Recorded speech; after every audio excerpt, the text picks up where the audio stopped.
प्रभु येशू क्रिस्टको नाममा सबैजनालाई जय मसीह। अनि जो कोहीले पनि सारा संसारबाट यो मेरो जुन भिडियो हेर्नुहुन्छ भने सम्पूर्ण देश विदेशमा छरिएर बस्नुभएका सारा नेपाली समुदायहरूलाई मेरो नमस्कार भन्न चाहन्छु। म चाहिँ डिलिसियर गुरुङ। मेरो क्रिस्चियन नेम चाहिँ डेरियस हो। म बाइबल प्रेस्बिटेरियन चर्च काठमाडौँको बाइबल प्रेस्बिटेरियन चर्चमा आराधना गर्ने त्यहाँको आराधक हो। अनि म कुनै पास्टर होइन, तर पनि मैले धेरै वर्ष पछाडिको मेरो आराधना सङ्गति गरेको एक्सपिरियन्सहरूमा अनि पास्टरले सिकाउनु भएको हरेक कुराहरू अनि मेरो बाइबल स्टडीको बारेमा सिकेको आफ्नो अनुभवको कारणमा कति धेरै नेपाली क्रिस्चियन चर्चहरूमा विभिन्न संसारमा जसरी हामीले जिउनु पर्ने कुराहरू अनि बाइबलमा जसरी सिकाइएको छ त्यो मुताबिक धेरै जस्तो नभएको कुराहरू मैले पाइरहेको देख्दछु। फलस्वरूप मैले छोटो छोटो यस्तो बाइबलको सानो भर्सहरूलाई टिपेर यो भिडियो बनाएर अनि युट्युबमा मैले लोड गर्ने गरिरहेको छु। आउनुहोस्, आज पनि म तपाईँहरूको बिचमा एउटा सानो छोटो कुनै पनि सानोतिनो धेर थोर जति भए पनि तपाईँहरूको बिचमा ज्ञानवर्धक हुन सकोस् भनिकन मैले एउटा बाइबलको खण्डहरूबाट लिएको छु। अनि आजको मेरो शीर्षक चाहिँ टपिक चाहिँ मानिसहरूले दुःख पाउने कारणहरू भनेर राखेको छु। जुन मानिसहरू आज संसारैभरि धेरै किसिमको दुःख कष्टहरू पाइरहेको छ, जो कोहीले पनि त्यो दुःखहरू गर्न उहाँहरूलाई इच्छा छैन, तर बाध्यतावश आफ्नो परिस्थिति त्यसरी आइदिन्छ। आफूमा ज्ञानको कारणले अथवा हरेक कुराको अवरोधको कारणहरूले मानिसहरू खुसी हुन सकिरहेको हुँदैन। त्यही कुराहरूलाई मैले बाइबल खण्डबाट तपाईँहरूको बिचमा केही धेर थोर जति भए पनि ज्ञानवर्धक हुन सकोस् अनि तपाईँहरूको जीवनमा यसले आशिषित बनाउन सकोस् भन्नको खातिर मैले लिएको छु। अनि बाइबल चाहिँ म छोटो पद तपाईँहरूको बिचमा पढेर सुनाउने छु। जुन बाइबल चाहिँ होसेको बुकबाट मैले लिएको छु। होसे 4को 6 देखि 12 पदसम्म म तपाईँहरूको बिचमा पढेर सुनाउने छु। होसे 4को 6 देखि 12सम्म यस्तो लेखिएको छ। मेरो प्रजा ज्ञानको अभावले नष्ट भयो। तिमीले ज्ञानलाई रद्द गरेका हुनाले म पनि तिमीलाई मेरो पुजारी हुनदेखि रद्द गर्नेछु। तिमीले आफ्नो परमेश्वरको व्यवस्था बिर्सिदिएका हुनाले म पनि तिम्रो छोराछोरीहरूलाई बिर्सिदिनेछु। साथमा तिनीहरू जति बढे त्यति नै तिनीहरूले मेरो विरोधमा पाप गरे, यसकारण म पनि तिनीहरूको महिमा शर्ममा बदली गरिदिनेछु। तिनीहरू मेरो प्रजाको पाप खान्छन् अनि तिनीहरू उनीहरूको अपराधको चाहना गर्दछन्, अनि जस्ता मानिसहरू छन् त्यस्तै पुजारी हुनेछ। अनि म तिनीहरूलाई तिनीहरूको चालचलनहरूको दण्ड दिनेछु र तिनीहरूलाई तिनीहरूको कामहरूको प्रतिफल दिनेछु।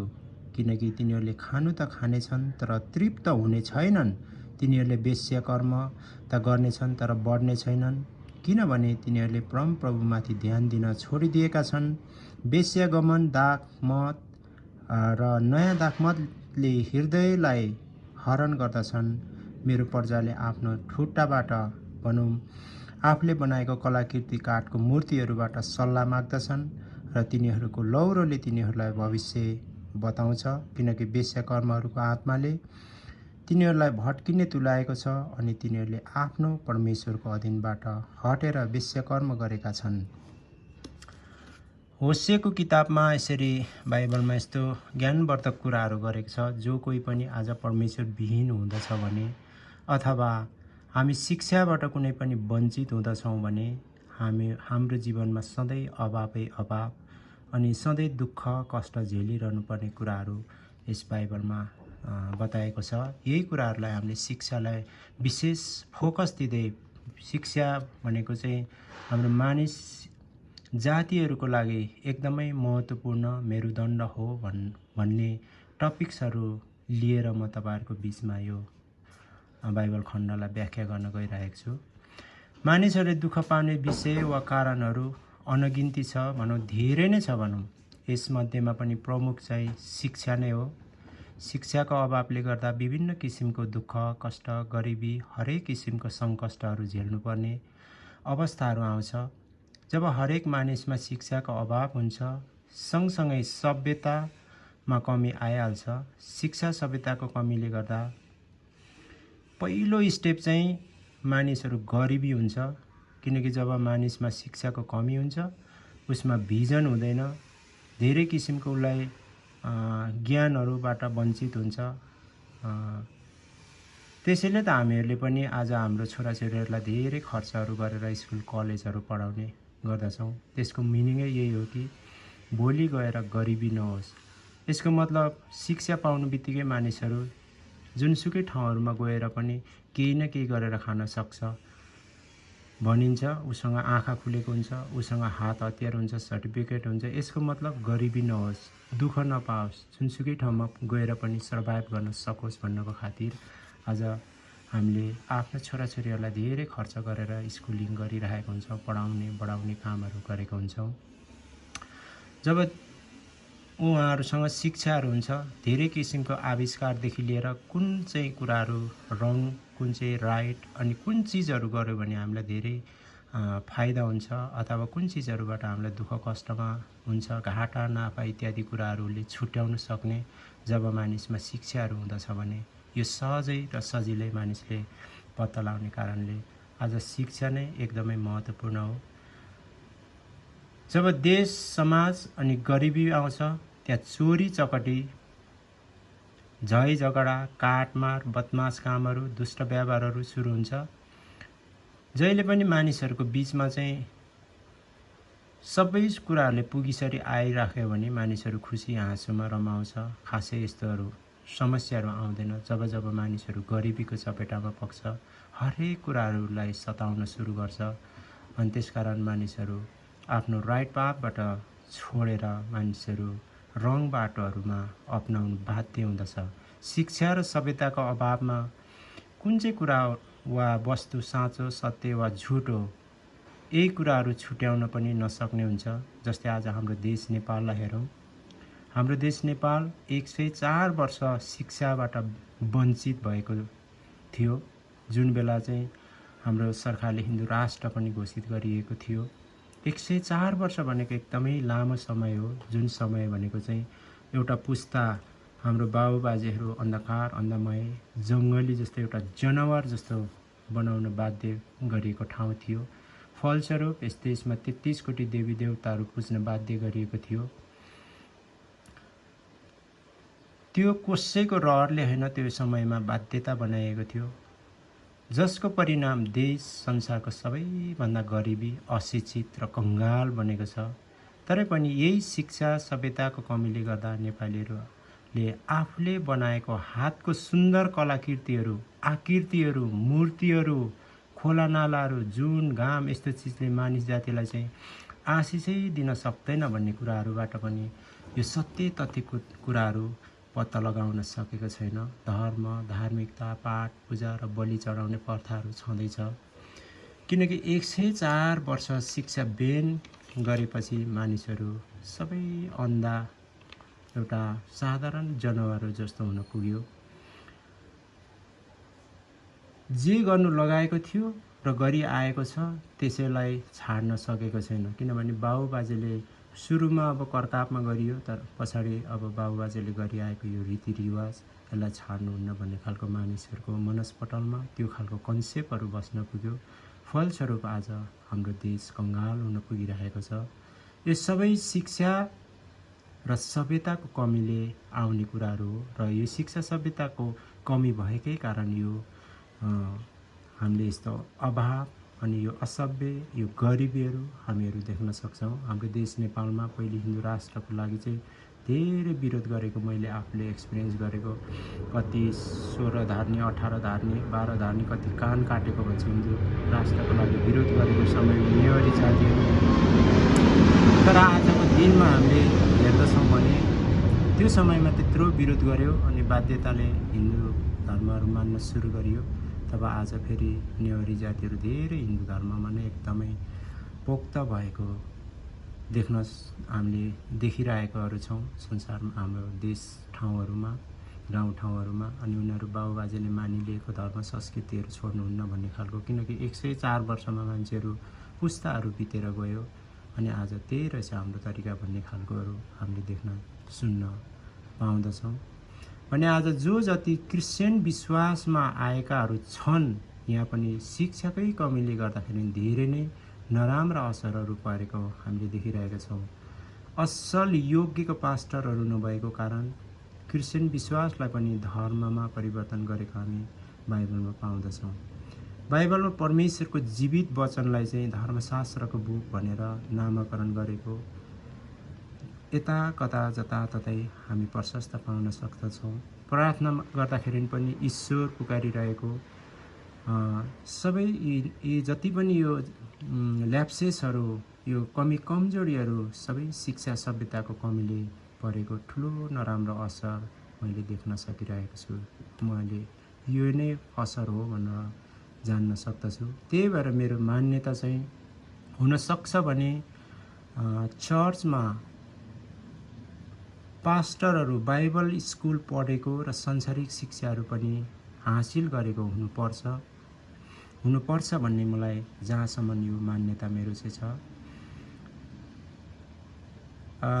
किनकि शिक्षा भनेको ज्योति हो, आँखा खुल्ने वस्तु हो। टाढा नजिक अनि साँचो सत्य कुराहरू, झुटो कुराहरू, बाटो बिराएको संसारमा सबै देख्न र निहाल्न सकिने एउटा चिज भनेको नै शिक्षा हो।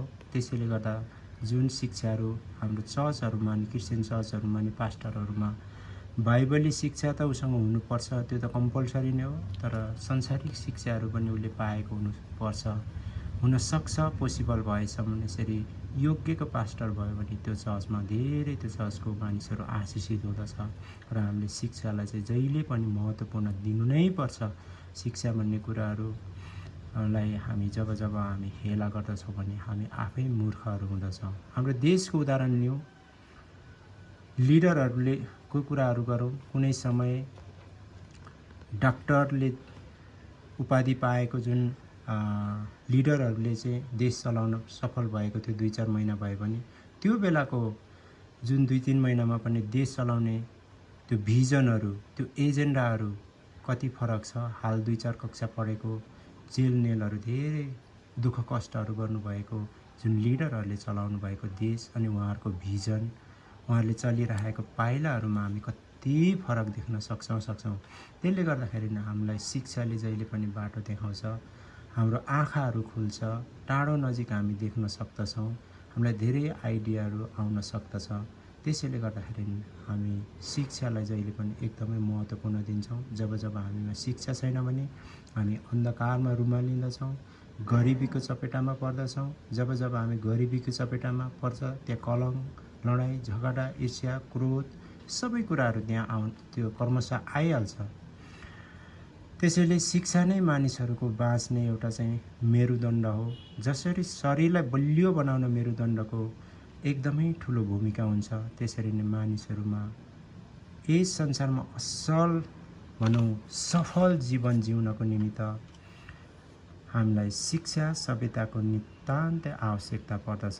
नेपालमा 104 वर्ष शिक्षा बैन भएपछि अन्तर्राष्ट्रिय दबावमा फेरि पुनः शिक्षा खुले पछाडि पनि नेपालमा सिकाइने शिक्षाहरू त्यति राम्रो छैन।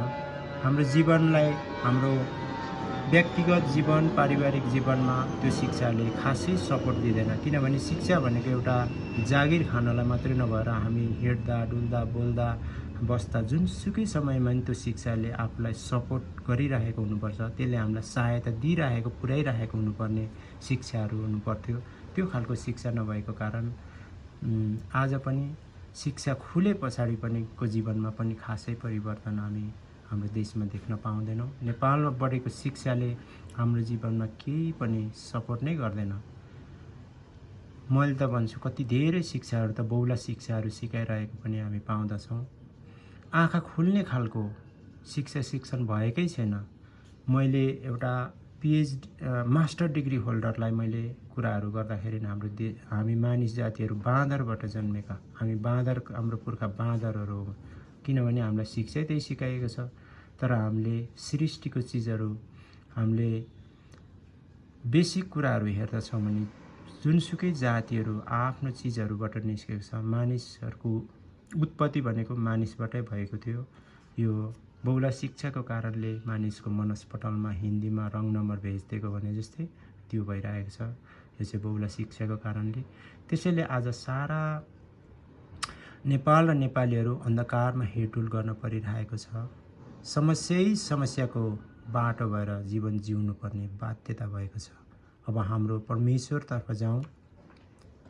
हाम्रो परमेश्वर सर्वज्ञानी, सर्वव्यापी र शिक्षाको भण्डार, असल शिक्षाको स्रोत हो।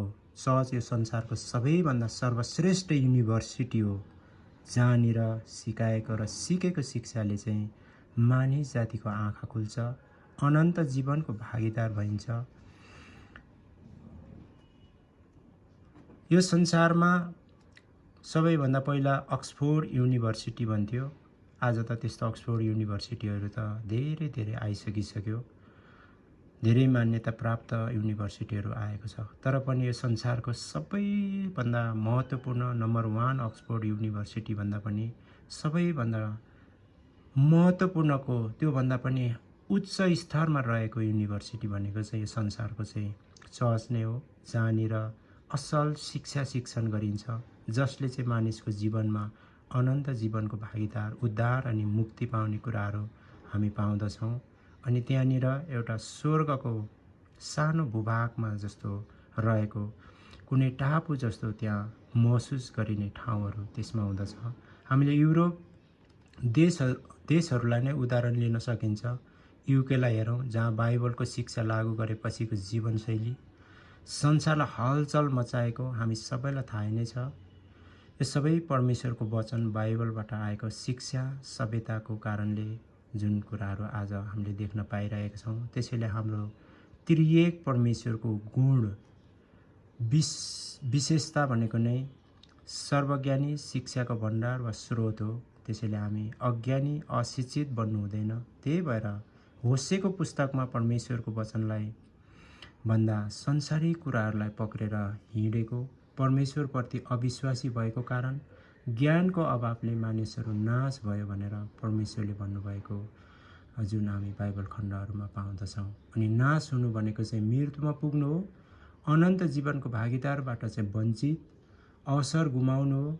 त्यही भएर होसेको पुस्तकमा मानिसहरू शिक्षाको कमीले नाश भएको छ। र आज हामी होसेको पुस्तकमा परमेश्वरले ज्ञानको अभावले मेरो पर्चा नाश भयो भनिएको छ। त्यसरी नै नेपालको नेपालीहरू ज्ञानको अभावमा धेरै नै नाश भएको छ। सो हामीले परमेश्वरको वचन बाइबललाई धर्ममा बदल्नु हुन्न। ईश्वर शास्त्र, धर्मशास्त्र, धर्मग्रन्थ भन्नु घोर पाप हो। बाइबल परमेश्वरको जीवित वचन, परमेश्वरसँगको सङ्गति, साथसाथै अपार ज्ञान, बुद्धि, विवेक र चेतनाको भण्डार हो वा ज्ञानको स्रोत हो। बाइबलबाट हामीले अपार ज्ञान, बुद्धि पाउन सक्छौँ। जस्तै दानियलको पुस्तक हामीले 8, 10, 12, 21 हेऱ्यौँ भने हामीले जीवनमा धेरै नै ज्ञान, बुद्धि बढाउन सक्छौँ। अनि यो बाइबल मात्रै हामी पढ्दछौँ भने पनि हाम्रो धेरै धेरै आँखाहरू खुल्दछ। अनि परमेश्वरले हामीलाई जुन आशिषहरू दिनुहुन्छ। अनि हाम्रो बाइबलमा यस्तो पनि भनेको छ, याकुब 1:5 जोसँग चाहिँ ज्ञानको कमी छ उसले मागोस् अनि परमेश्वरले उहाँलाई दिनुहुनेछ। फलस्वरूप आज हामी जीवित परमेश्वरको सेवाकाई गर्दछौँ। हामीलाई हरेक घटी कम्ती अभावहरूमा हामी उहाँलाई पुकार्दछौँ भने परमेश्वरले हाम्रो आँखाहरू खोलिदिनुहुनेछ। हामी टाढा टाढासम्म देख्न सक्ने हुँदछौँ। हाम्रो भिजनहरू बढ्नेछ। आज हामी शिक्षाको अभावमा हामी वरिपरिहरू देख्छौँ, तर परमेश्वरको आशिषमा, परमेश्वरको शिक्षाबाट हामी टाढा टाढा देख्न सक्छौँ। रङ राइट भन्ने कुरा हामी छुटाउन सक्दछौँ। नेपाली क्रिस्चियन जगतमा यो ज्ञान र बुद्धि पाउने कुराहरू खासै सिकाएको, कति धेरै चर्चहरूमा सिकाएको हामी पाउँदैनौँ।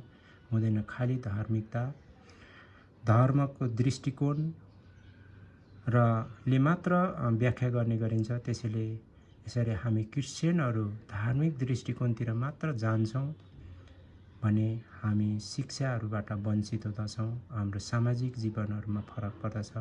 बाइबलबाट पाउने ज्ञान बुद्धिलाई ध्यानमा राख्दछौँ भने, वास्ता गर्दैनौँ भने हामीहरू पनि होसेको पुस्तकमा भने चाहिँ ज्ञानको अभावले नाश हुँदछौँ। प्रिय सारा संसारैभरि रहनुहुने जति पनि नेपाली समुदायहरूमा मैले आज यो शिक्षा नै मानिस जातिहरूको लागि एकदमै महत्त्वपूर्ण, जसरी मानिसको शरीरलाई अडाउन थाम्नको लागि मेरुदण्डले ठुलो भूमिका खेलेको हुन्छ भने यो संसारमा हामी रहन बस्न जिउनको लागि हामीलाई शिक्षा एकदमै महत्त्वपूर्ण हुँदछ। अनि जुन शिक्षा असल शिक्षा पाउनको लागि हामीले परमेश्वरको वचन बाइबलबाट एकदमै अपार शिक्षा हामी प्राप्त गर्न सक्दछौँ। अनि धेर थोर कमी कमजोरीहरूमा हाम्रो परमेश्वर जीवित परमेश्वर हुनुहुन्छ। उहाँ अदृश्य हुनुहुन्छ तर जीवित हुनुहुन्छ। हाम्रो माझमा हरदम हर समय उहाँ रहनुहुन्छ। अनि हाम्रो हरेक घटी कम्ती अभाव अनि हाम्रो अशिक्षा असभ्यताहरूमा पनि हामीले उहाँलाई चाहिँ प्रार्थनामा हामी माग्न सक्दछौँ अनि उहाँले हामीलाई त्यो आशिष दिनुहुनेछ। आज जो कोही पनि तपाईँ संसारमा हराइरहनु भएको छ भने प्लिज तपाईले बाइबललाई हेर्ने गर्नुहोस्, हाम्रो जीवित परमेश्वरलाई खोजी गर्ने गर्नुहोस्। तपाईँको जीवनमा शान्ति छाउनेछ, तपाईँको जीवनमा उद्धार र मुक्ति पाउनुहुनेछ। हामी यस संसारमा कोही छैनौँ पाप नगर्ने। हामी सामाजिक पाप एउटा न एउटा पापहरूमा हामी फसिरहेका हुन्छौँ। दिन बोल्दा बोल्दै हामी पापमा पटक पटक फसिँदछौँ, जुन पापको लागि हाम्रो परमेश्वरले मात्र, परमेश्वर प्रभु येशू ख्रीष्टले मात्र हामीलाई क्षमा दिनुहुनेछ अनि हामी स्वर्गको भागीदार हुनेछौँ। धन्यवाद छ यो समय मेरो यो छोटो तपाईँले वचनहरू सुनिदिनु भएको लागि। मेरो हरेक भुल त्रुटि कमी कमजोरीहरूमा तपाईँहरूले कमेन्ट गर्नु सक्नुहुनेछ अनि क्षमा गरिदिनुहुनेछ भन्ने विश्वास गर्दै बिदा चाहन्छु। धन्यवाद। जय मसीह। नमस्कार।